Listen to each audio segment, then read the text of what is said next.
And in the bottom left here in this game number 1 of our round of 16, he's playing for Twisted Minds. It's Classic.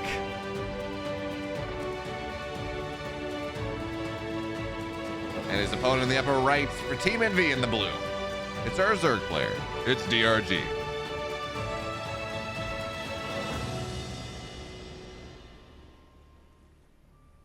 Man, I gotta get better at optimizing these intros for YouTube.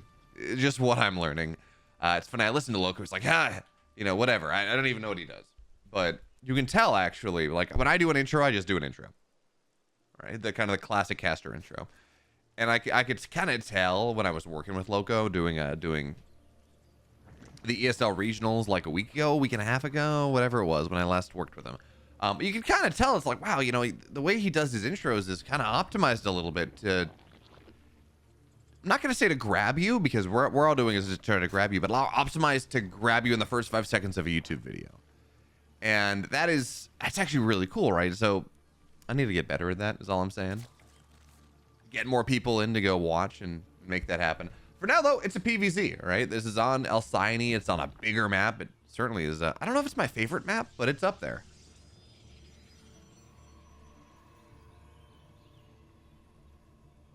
Man, Earl Grey with honey is a good thing. Certainly at 5:30 in the morning. But anyway, so Alcyone is a big map. It's a Zerg map. You talk to a lot of, not necessarily a Zerg map, sorry. It's just a big map. And you talk to a lot of Zerg players, and they're going to say, hey, this map or this patch feels really bad for Zerg players against PvZ and PvC. And that's for a couple of reasons. First of all, I mean, this map pool is not, or this map is from the old map pool. So it's, we got to pause. This map is from the old map pool. So it's maybe not as bad, but in general, the current 9 map pool is not the best for Zerg. And on top of that, between the various changes we've had to Immortals and Lurkers and everything else, Baneling nerfs, Protoss has gotten to a point where their ground army isn't as much on it. Broodlord nerfs is a big thing. The big deal, right, is that there's not as much of a timer on ground toss. So you can go and you get a bunch of Immortals and Archons and Colossus and Disruptors and Storm and whatever it is. And you're not just running into this situation where you're just running out of time, and eventually the late game Zerg Broodlord army just kills that army. Because Broodlings now are kind of useless as anything other than just as anything is, like, their impact damage is still high, but the Broodlings don't last as long. They do less damage. Once they're on the ground they're kind of sus. All of a sudden the Broodlords are not nearly as strong as they once were, and that means the ground army can do a lot better, and gives the Protoss a lot more tools in the toolbox. Plus, the mothership's a lot better now. It's pretty cool. D625842, thank you so much for the follow. Welcome. We're just waiting for Classic to finish this pause. What do I think of the Halo series? Cybernetic asks. I have not seen the Halo series, so I have no opinion on the Halo series. I know a bunch of people were not particularly happy about it in terms of how it handled the lore. I don't know. I haven't seen it. I didn't grow up with Halo, to be totally fair. I was never allowed a console growing up, so I just kind of had to sit there and, I even when I had the money, actually, I explicitly saved up money to be able to get an Xbox. And my parents were like, no, you can't do that. Sorry. No gaming consoles in our household. So I said, I got you. I got a laptop. I'm going to buy a laptop. And I bought a laptop and would go and I would load up like mini clips games, like addicting games on in the browser, because they were loaded in the browser, you could play them offline, which is what I learned, because it's all cached locally. So I would go and I would open up, armor games or addicting games or whatever it was, and just have a couple flash games up on my computer. I'm like, this is how I'm getting around the gaming ban. It's great.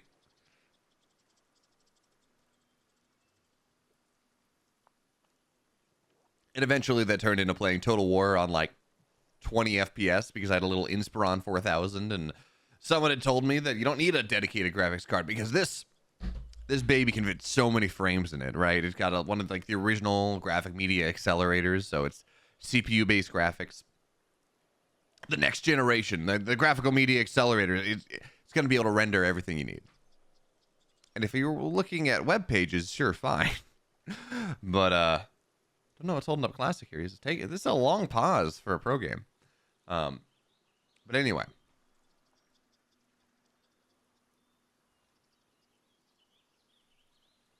And eventually I, expanded, and for my 16th birthday, my parents contributed money towards a computer, and I said, hey, well, what if I go and I put some of my own savings into this too? So I got a really like high-powered gaming laptop. And I would lie on the couch before I got a desk up in my room. I would lie on the couch coming home, and I would like play Starcraft campaign on my trackpad. Oh man. Or I would go and actually I'd have my mouse. I had like a Razer Naga at the time, because I was playing MMOs when I could. I grew up on satellite internet, so I go into my dad's office on the weekends because he had his own business and he had internet there. And I go into the office and I play like Dungeons and Dragons online for like 2 hours at a time. Not 2 hours a week is not exactly how you progress in an MMO, but anyway. So I would go and I would have my mouse on the side of the. Okay, seems like Classic's back, so we'll be getting started soon.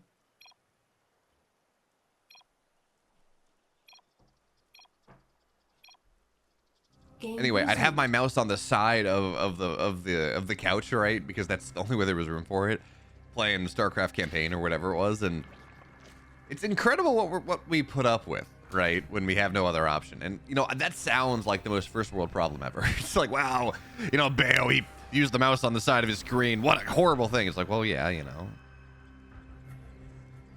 don't know. My proudest gaming accomplishment is getting to edge a masters effectively, like high diamond. Probably the equivalent of 3,900 MMR today ish, give or take, on NA, with maybe 4,000 on 700 milliseconds ping. Don't know how I did it. Not sure I could do it now, but I certainly did it in Heart of the Swarm. And well, hey, there we go.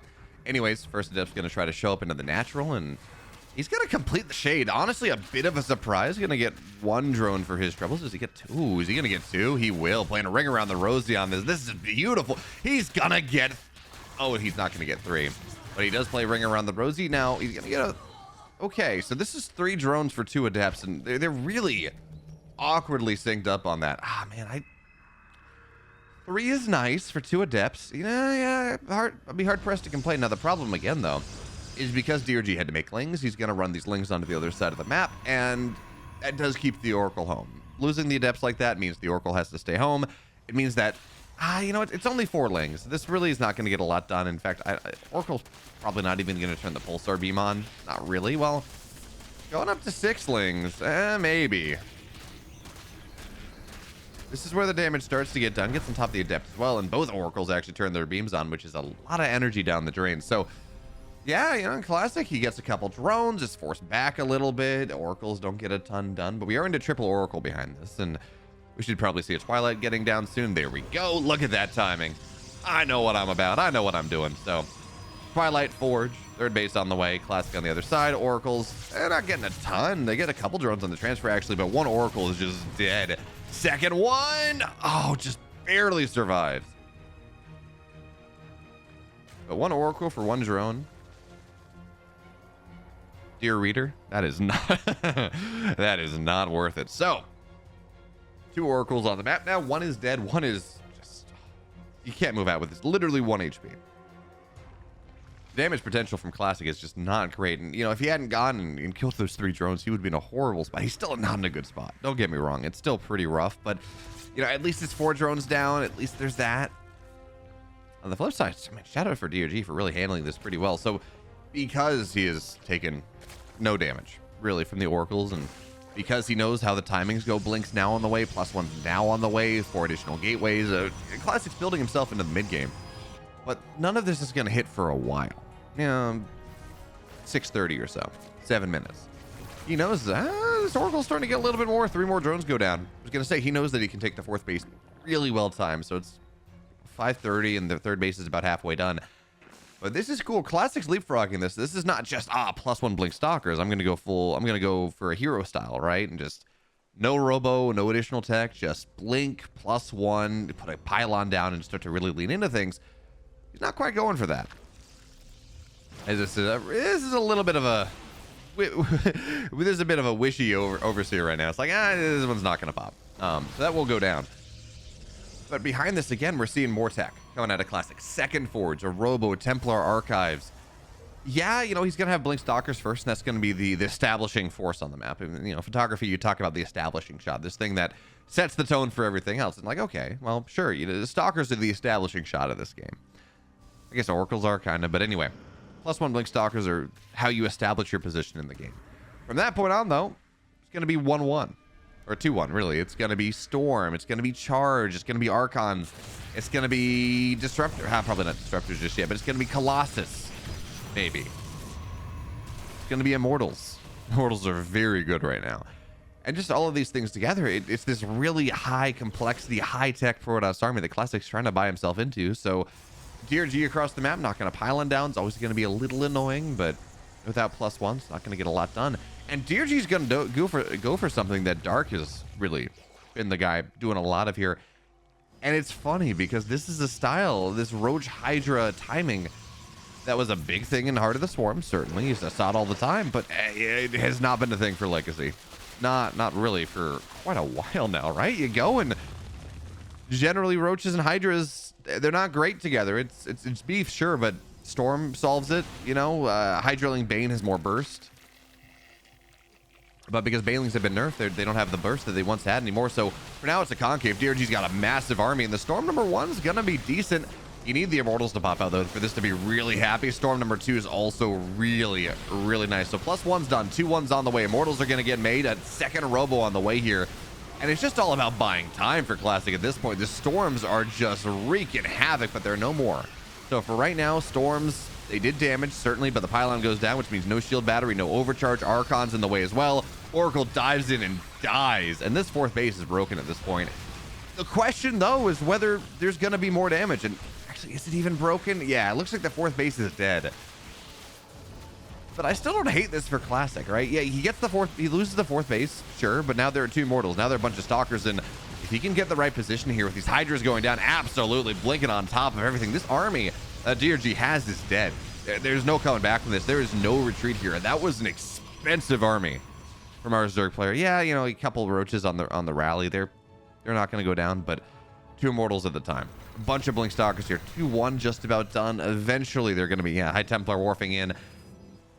I'm sure you lost the 4th base, Classic did, but it's not like any probes went down, right? It's Archons and Stalkers, and yeah, that's expensive, but 10 Hydras, 6 Ravagers, 21 Roaches. Classic traded better there.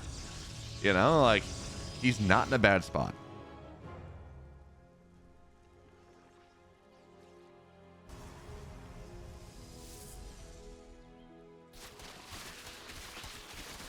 And now as DRG's going to go for round 2, this army that he has is a lot weaker than the first hit. He hit like 175 supply versus like 120. This time it's 175 versus 140. And by the way, it's 2-1 upgrades. By the way, the Immortal count is, I mean, we're looking at 5 in this army, a bunch of Storms as well. This is not, this Roach Hydra timing, it works once, knocks the 4th base down, maybe ends the game if you're really lucky. This does not work again. Even if DRG is maxed out, the quality of this army is just not there. I mean, he's going to go try again, I think. And yeah, there's no charge, so the Zealots are not particularly useful at the moment. But, I mean, DRG has to... DRG is transitioning. He's got his hive most of the way done. His Lurker den's done. So he's going to move into the next level of tech with Lurkers and maybe some Vipers to just serve as abducts and things like that. But the problem is, as we talk about the setup, I mean, this is just a lot of Immortals. This is a ludicrous amount of highly upgraded Immortals, and up to a certain point, Immortals deal with the Lurkers just fine. Now, if you're like 20 Lurkers, maybe. 20 Lurkers is extremely expensive. And you got bigger problems if that's what's going to happen. So for now, Storms are going to land on this army. The Immortals standing strong, overcharge is there. Fight on the north side is not really accomplishing anything either. And yeah, the Immortal's dead. That was a lot of Hydras going. Yeah, well, I guess only 1 Hydra, but very heavily softened up army. DRG is, of course, also, he's making a little spaces. Ooh, catches an Immortal on the rally. That's not bad. DRG's also making some space. is, or making some space in his supply cap is the thing. He didn't want to be maxed out. I mean, you always want to be maxed out. It gives you some room, but he didn't really want to be maxed out. He wanted room to make a bunch of lurkers. So by making that trade happen, that's actually going to work out pretty well for him. And this fight from Classic's a little awkward. His army is pretty separated. So what are we looking at? It's 8 Immortals, 8 High Templar, an Archon, a bunch of Zealots. And this is one of those setups is High Templar are going to get targeted down here. Well, DRG does what he wants to do. So Immortals go down. High Templar get targeted down here. Storms aren't incredible. And attacking into this Lurker field is really hard. But what you want to do if you're a Classic fan, what you want to see Classic do here, taking a front to back fight into this army is not great. It really isn't. There are so many Lurkers. What are we looking at? 14 Lurkers on the map, more on the way. This is not something that's easy to just to fight head up into, but if you put the Zealots here and attack from the side and eat one round of Lurker shots, then the Immortals can start to pump through. Then Storm's on top, and all of a sudden you'll wipe this army down. But as it stands, attacking into this feels really hard. So there's the surround that we're looking for. I mean, it's a big Lurker field, absolutely. By the way, Zealots on the north side, they're not going to target the base down, but they force a lot off, and they're not going to win the fight, certainly, but they do force DRG out back a little bit. Man, I really thought Classic was going to pull the trigger on this. And this Lurker count is massive. The problem is, though, is he's kind of all in on this Lurker count. His bank's okay. It's 2,000 minerals, but there's no gas. And as we start to see a mothership get made, fleet beacons done, +1 air attack, Classic is very okay to just kind of sit here to absorb some shots, but they trade out well enough. I mean, he's got a lot of Immortals, right? The army that's not the Lurkers is not going to do a ton. And now that there's nothing buffering for this, these Lurkers are pretty vulnerable. And maybe I'm just saying this as a Zerg player that's on a little bit of cope, but this Lurker count, 22 Lurkers, it's a lot. But you start to soften it up with some storms. Yeah, High Templar dies for it, but still, you soften it up with some storms. You move in from 2 angles. This absolutely is something that can get wiped, but Classic's content to just wait, get more Immortals on the map, get the mothership, get that cloaking done. But again, even having the cloaking is not incredible because there's a bunch of Overseers right here, and the slow siege continues. Classic, he's got his 3-2 done. His mothership's going to be ready soon. Now he's going to try to run down the ramp into this fight. Storms are again going to go down, and the Immortals are just beefy boys, all right? They're going to get so much done here, but the fight's awkward, right? It's around a corner. It's not what you want. And this breakout, that should have been okay. I know Lurkers are powerful, but this breakout should have been fine. You got to attack from like 3 angles, though. And he had the ability to do that, but he just kind of attacks into the smallest choke possible. Immortals are still going to clean up a lot of this.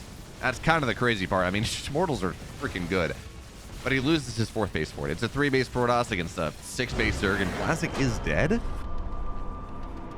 And if you like this, if you want more Starcraft, I have been lax. I've been so lax in uploading things to YouTube, but if you like more Starcraft and you want more consistent Starcraft action when I am less busy and I'm able to do what I'm supposed to do, it's always a rough bet, you should go sub to the YouTube channel because I put up videos of Starcraft. Stormgate, unfortunately, the beta's starting tomorrow, but it's going to be under NDA, so I won't be able to put up any Stormgate stuff, at least for the first part of the frigate beta test. But early access is this summer, and we're going to be leaning into that. Absolutely. So Stormgate Starcraft, go sub to the YouTube channel. Go follow me on Twitch as well. And if you want to sub to me on Twitch, I'm not going to say no. That game was awkward for DRG, right? Like, he's getting himself set up for this. I'm spinning this story about how Ground Toss doesn't really have a timer on it anymore. It's pretty good. And then Lurkers, 22 Lurkers shove Classic's face, and he takes a bad fight around a corner, doesn't set up his flank properly, and just dies. And it's like, well, that happened. I don't think that's the Lurker's fault necessarily. I think that was Classic just taking a pretty rough fight. I think this is still pretty solid for Protoss players. But anyway, so it goes. By the way, talking about these two players playing against each other.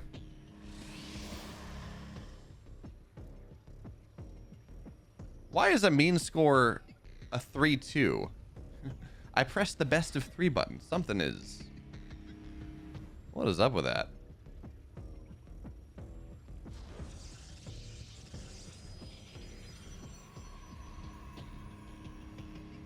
Ah, because I edited the wrong thing. There we go. Now that's fixed. Okay, so in the future, that head-to-head flying is going to be fixed. But for now, We got a Robo, we got a Twilight on the way, and this should be Glaives. I think this is highly likely. This is just going to be a Glaives timing coming out of Classic. 3 additional gateways, of course. So 4 gate Glaives is likely the order of the day, but to do that, you got to get Glaives started. There we go. So Glaives are on the way. Going to be done in about a minute or so, minute and a half, moving out 4:30 to 5 minutes. A bunch of Glaive Adepts, and I mean, I don't know how I feel about this build. To be totally frank, I think this build, most games, is not very good. Certainly it can work, absolutely. But this is one of those setups where the meta is so strongly Stargate openers in PvZ that the Protoss player or the Zerg player is going to look and say, okay, Warp Gate got started before 2 minutes and 30 seconds. Sure, okay. It's a Twilight opener. I know what that is. It's probably not DTs. I'm going to get myself set up for it, right? Spores everywhere. A little bit earlier than if it was an Oracle opening. So you get your spores at like 3:50 to 4 minutes rather than 4:30, and a little bit faster. But I'm going to cross my eyes. I'm going to dot my T's. And now, well, the nice thing, I don't think DRG saw the warp in necessarily, so he's not really going to be aware of that. But Roachborn on the way. More Lings are going to get pumped here, and DRG should know everything. He should be well aware what he's going to be dealing with as the Adepts shade across the map. Even more so, there's a Warp Prism here as well. Again, that's for warp ins, for repositioning. And DRG just, he knows what's up. He knows the timings. Most Twilight openers hit right around the same timing, whether this is DTs, whether this is a weird charge lot build. Don't see all that often. Whether this is Glaive Adepts, which is the primary, unless it's, again, a DT opening, which is the primary way that you take advantage of this Twilight opener. And I love, by the way, what DRG's done with this 4 positioning. Now, the drones, they have to run, absolutely, and maybe a couple of them will go down. In fact, the Spine's going to get killed, not even a cancel.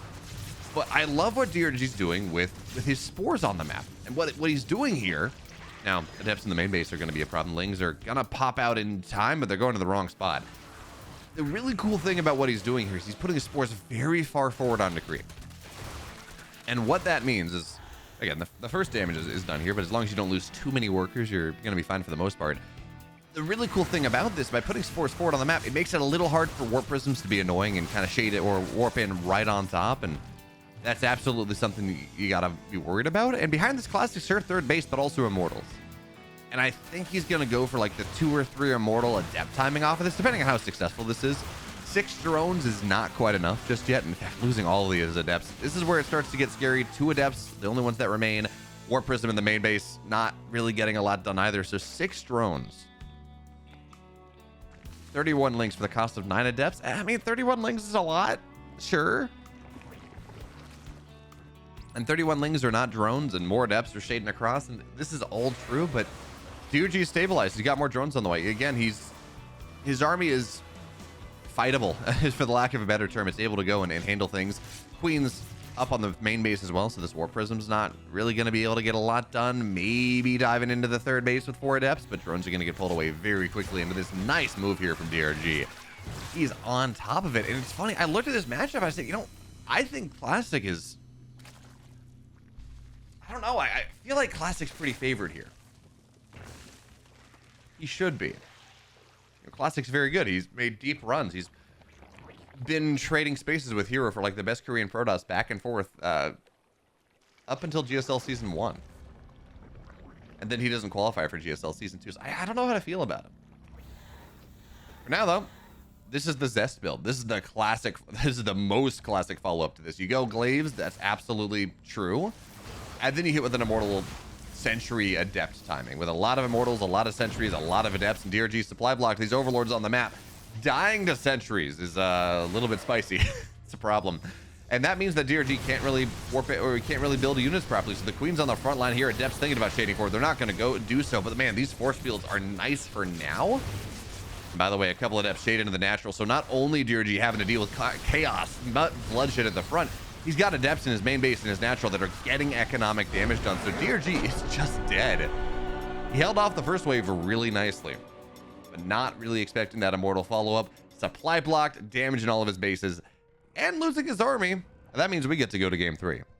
So I'm being told that the build that Classic did in the game number 2, Glaives into Immortal into Immortal Charge, or not Immortal Charge Lot, into Immortal Sentry, is the exact same build that he used multiple times against Rain in the Kung Fu Cup last week. So I didn't see those games, but that's great context. What I am very curious about is we're in game 3 here. Of course, Crimson Court's the map. Does Classic go for one of these like double robo, single robo, disruptor drop type of plays? Part of it is dependent on whether DRG takes this base, because if you take this base as your third, it is extremely exposed. It is very hard for the Zerg player to take. But also, it's like, you take this as your, well, even if you take it as the fourth, I mean, it's just super punishable. And that has triggered a lot of really cool Protoss all-ins. We saw, who was it? Maples did a one robo disruptor drop into a Colossus push. And then we saw Night Phoenix. Yeah, there we go. Night Phoenix against Lambo? Night Phoenix against Lambo, I think. Do a really cool double robo, double speed prism, four disruptor, 2 Colossus all-ins. Awesome. Super cool. But that's not going to happen this game. At least not off the start. It's going to be a Stargate. It's going to be Stargate game 3. You know, just very, very standard. We can see this. Oh, classic. No, DRG, you don't get to take the third base there. So it's gonna be a lot more of a defensive third base positioning on the triangular position, which does open you up to maybe a little bit more Oracle harass later on. But the big deal there is the Zerg, as hard as this is to hold, the Zerg doesn't get the rich gas. And it's funny, when we talk about the gold base, we talk about that as a income accelerator, right? In terms of you get more minerals faster. And the funny thing is that I kind of think about rich gas as the same way. Because what it means is you just need 3 less drones to get the same amount of gas, which speeds up your mineral income, right? So, kind of funny, because technically you can talk about the gas income getting speed up as well, but really it's a drone efficiency thing more than it is a economy efficiency thing in terms of how quickly you mine. Because it's not like you mine that much faster; you just need less workers to do it, and that frees up more workers to mine on minerals more, or frees up more supply to build lings or roaches or whatever it is. So no, I guess that's just another way to think of it. But for now, DRG third base just about done. Oracle's getting started here, and I really want to know what Classic decides to go into this, because again, I'm told that Classic in the Kung Fu Cup, he made the finals against Rainer. Again, really nice deep run. I'm told that every time he went Glaives, he won the game, and every time he didn't go Glaives, he lost the game.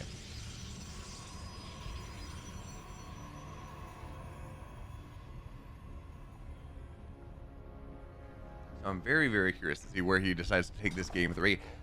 Realistically, he's going to get to 3 Oracles, drop a Twilight, drop a Robo, you know, play probably more standard ground toss. I'd like to see him get a little more aggressive with it, though. I think that Roach Hydra timing, I don't think it's bad necessarily, and I think he held it pretty well, as a couple drones are going to go down. But, oh, there's Oracle. Oh, man. Classic at times has had some very good Oracle micro, but game 1 loses an Oracle very early. Game 2 or game 3 almost loses. It's just not a lot. And now the Adepts are thinking about shading in. 4 Adepts here, not going to complete their shades. They're going to sit on the third base. Oh, drones on transfer, not getting pulled away. This is a bounty. 6 drones go down, 7 drones. What are you doing here, DRG? Pull the drones! Dude, pull the drones! What is happening here? 12 drones. What is happening? And even as 3 Adepts go down, it's 12 dead drones. Yeah, sure, 3 of them were on the Oracles, but that's 9 drones for 3 Adepts. DRG. It's game losing.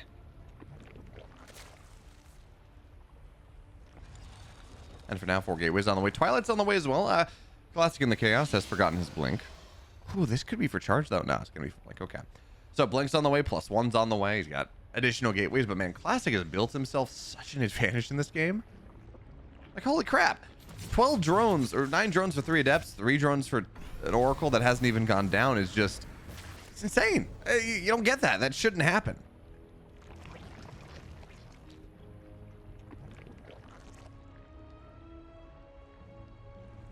And this is the exact same build we saw Classic go for in game 1, right? So Blink +1, absolutely, but also a Robo, also a Templar Archive, getting into Storm and everything else. And in this game, man, DRG is so much further behind. It looks like he's going to go for the Roach Hydra timing once again. Forward base, nice creep spread, right? He's going to have that positioning. He's going to have that ability to build more units like right at the front, so the rally is really nice. I mean, as I say that, even these Stalkers and these Adepts are pretty heavy threat. Yeah, +1's not done. Blink isn't done, but it's 4 Roaches, 13 Lings, a couple Queens. This is not a really inspiring army. And with Stasis Traps behind, I mean, this 4th base might very well just get knocked down. DRG he had to drone up pretty heavily to make up for the damage that he's taken here. The stasis trap, I guess a couple lings, not a ton. But this count of Stalkers, even without Blink, even without +1, is kind of scary. And the lings, for the most part, they're getting filtered away. Adept's doing a really nice job of that, and it's pretty heavy damage on this 4th base. Not dead just yet, certainly not, but Blink is going to be done very soon. +1's done very soon. And I like how aggressive Classic is being here. He knows that, well, DRG, he's having to drone up pretty heavily. He knows that DRG is really not in a good position because of all the damage he got done early, so you don't let him drone up. You don't let him build that really nice, big economy. You put pressure on the map, you force him back, you force him to build units that he doesn't want to have to build, and now this DRG, he's only on 66 workers. Classic's got his own 4th base on the way on the high ground, and I really... Oh, Stalkers Blink on top, get a lot of these lings down. I really do prefer the 4th base in this position for the Protoss compared to the Zerg, right? Like, Zerg, it's hard. Force fields can section you off. Colossus can put pressure on. Until you get to Lurkers, it's kind of hard to hold this high ground. You know, Protoss, their army's a little bit bulkier. You know, they're a little bit more bursty. Holding that high ground just feels a little bit easier. So for now, Stalkers on the low ground doing damage to the rich gas base. Storm's just about done. Do we have any? We know High Templar in this army. And the other really cool thing about this is, oh, that feels really bad. A couple Hydras go down. The other really cool thing about this, these bases are so close to each other, which means you have warp in positions right there. That force field is going to be really nice. A couple roaches go down. Now, again, no High Templar. Oh, no, they're the High Templar. Storms are going to be beautiful here. And the splits are just not great. So, better concave for the Protoss player. Storms are fantastic. Immortals getting added in. I don't know that we have a double robo. Yeah, just a single robo at the moment. Second robo only just getting added in right now, but the push me pull you on this map. I mean, these bases are so close together here. The gas going to get targeted down once again. Storms here. And yeah, you got to be careful about the creep spread a little bit. I like what DRG is doing on the counterattack. That's pretty cool, right? Because, well, it's a little bit harder for Classic to get back there, but even still, these roaches, they're cannons, they're shield batteries. These roaches against the Blink Stalkers, not really going to get a lot done. And DRG's the player right now that he wants to get aggressive. He feels the need to go and do things on the map here, but attacking up these ramps just doesn't feel very good. And yeah, he's getting ready for a hive. Sure, Lurkers eventually, but in this game, I mean, Classic's never been forced to take a fight that resets his supply count. He's never really forced to take a fight that brings it back down to 120 or so. So he's at 150 consistently at the Immortals. This fire base is fantastic. Storms on every high ground means it's very hard for DRG to get anything he wants to get done. And that means that DRG and Classic are going to max out right around the same time. That's a big deal. It's an Immortal, will fall, but again, this fire base, the shield battery overcharge is really strong. And again, Classic and DRG are going to max out around the same time. And for my money, this army from Classic is so much better than the army of DRG. Stalkers blink forward to form a concave. And at this point, I mean, Lurkers aren't ready. This army, I mean, that Immortals at the front, like, that's a little bit awkward. But the storms from I guess storms, yeah, from this majority of this army are just going to wreak havoc. Now, as I said that, I thought this fight was going to be a lot better for Classic than it was, but he hits 2 seconds before +2. So he's a bit of an anti-timing here before charge is done, but even still, he's got this concave ready, or the surround ready to go. Immortals still fighting strong Stalkers from the backside, blinking on top, and now +2 is done. So could have been a better fight for Classic. Yeah, absolutely. No observers in this army. It looks like all the oracles are done too, and it's not great. But as long as he keeps the supplies pretty even, doesn't really give Classic the room, or it doesn't give DRG the room to really develop this deck, he's fine. He's in a beautiful spot. So he's on 4 bases. The Zerg player also on 4 bases. Classic's up in economies. The other thing is 76 drones to 63.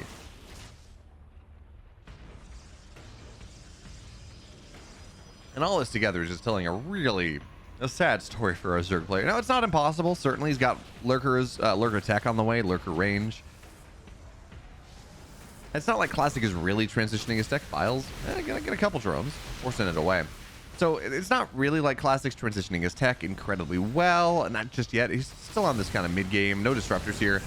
And man, disruptors, adding in a Robo Bay, building double disruptor. Yeah, Mortals are really good, but adding disruptors on top of it would be fantastic. It'd be so good as Biles. Get a couple probes. There we go. So economy, getting a little closer. 70 to 62, just a little bit nicer, but it's a lot of Immortals. That hurts. Okay, this is scary. Stalkers on the north side as well. Stalkers playing on top of everything here. This concave, the storms are... Oh, okay, this hurts. This is the timing the Classic was looking for. This feels really bad. And yeah, we got Lurker tech on the way. There are no Lurkers on the high ground. Classic would love some ability to see up. I guess he can. He's got an observer somewhere, maybe. I don't. Yeah, he's got an observer with the army. So, yeah, Lurker tech's done. Sure. How do you afford this? If you're DRG, you're building 7 Lurkers right now. That's your entire gas bank. 7 Lurkers on the high ground might keep you alive. It's a heavy might, by the way, but they don't win you the game. So, Classic tries to find his way on the high ground. It's still kind of hard. And I'd love to see a War Prism just on this north side going, maybe busting through the rocks, right? The Immortals and Stalkers will just make short work of these rocks. 2,000 HP. They're armored, though. They're going to get knocked down. Now, running up this high ground is very scary. That's a lot of damage. So, yeah, that is something. DRG's buying himself sometimes. The storms are beautiful, though. A couple Lurkers go down. I mean, these storms are disgusting. This feels really bad.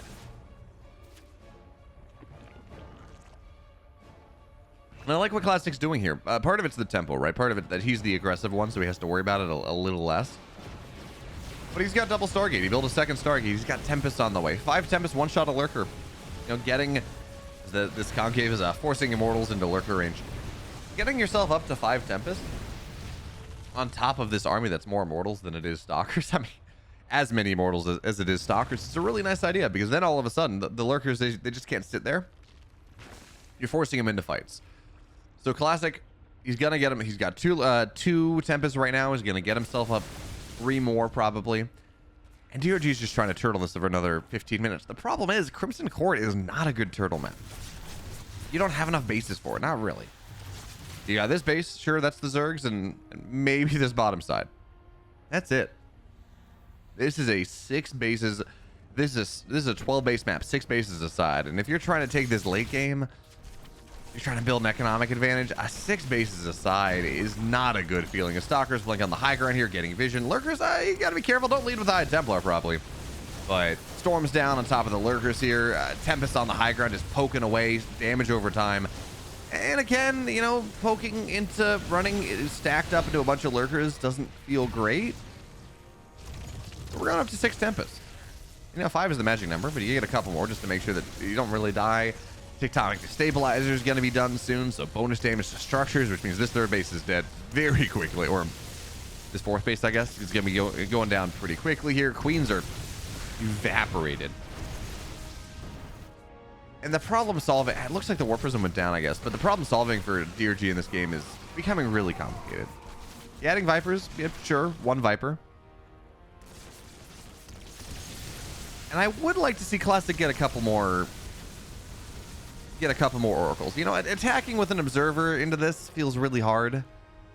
Hydras can target it down. It can get abducted by a Viper, and then you kind of lose detection for a little bit. That's not great. Just getting an oracle or 2, right? Dropping revelations on top, seeing where the Lurkers are. All of a sudden, this becomes much more pushable. So for now, he's looking for an angle. Zealots are again going to try to get on top of this base, and Tempests are going to kill this. Yeah, kill, not a cancel anyways. She's on 4 bases. There we go. So that's the tech you need, right? Oracle on the way means these Tempests are far more powerful, able to actually start to knock these Lurkers down. It's a big deal. Even still, observers right there. Lurkers are getting targeted down, and well, this is forcing you to take the fight.